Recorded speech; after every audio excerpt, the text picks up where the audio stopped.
হাতে আর কয়েকদিন বাকি, তারপরেই শুরু হবে আইপিএল।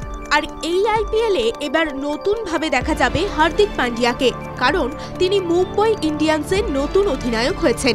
দীর্ঘ চোট আঘাত কাটিয়ে তিনি ফিরে এসেছেন, আইপিএলে নামতে চান একেবারে নতুন উদ্যমে। আর সে কারণে এবার কোচ বাউচারের সঙ্গে মুম্বই ইন্ডিয়ান্সের ড্রেসিং রুমে তিনি ঈশ্বরের প্রতিকৃতিতে মালা পরিয়ে শ্রদ্ধার্ঘ্য নিবেদন করলেন, সঙ্গে নারকেলও ফাটালেন।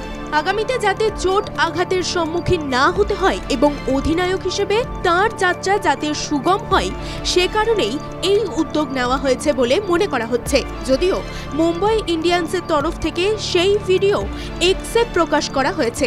দীর্ঘদিন 22 গজ থেকে দূরে থাকার পর তিনি ফের নামতে চলেছেন 22 গজে, সে কারণে তার এই পুজো করা। সঙ্গে মুম্বই ইন্ডিয়ান্সের তরফ থেকে এক্সে লেখা হয়েছে, এবার শুরু করা যাক।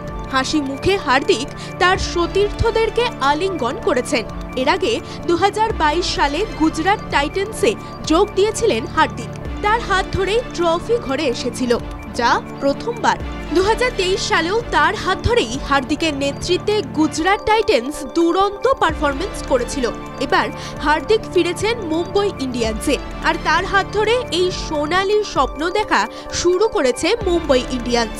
গত বছর বিশ্বকাপের সময় বাংলাদেশের বিরুদ্ধে খেলার সময় গোড়ালিতে গুরুতর চোট পেয়েছিলেন হার্দিক। তারপর থেকে মাঠের বাইরে হার্দিক পান্ডিয়া, মাঝে যদিও দল বদল করে খবরের শিরোনামে এসেছেন।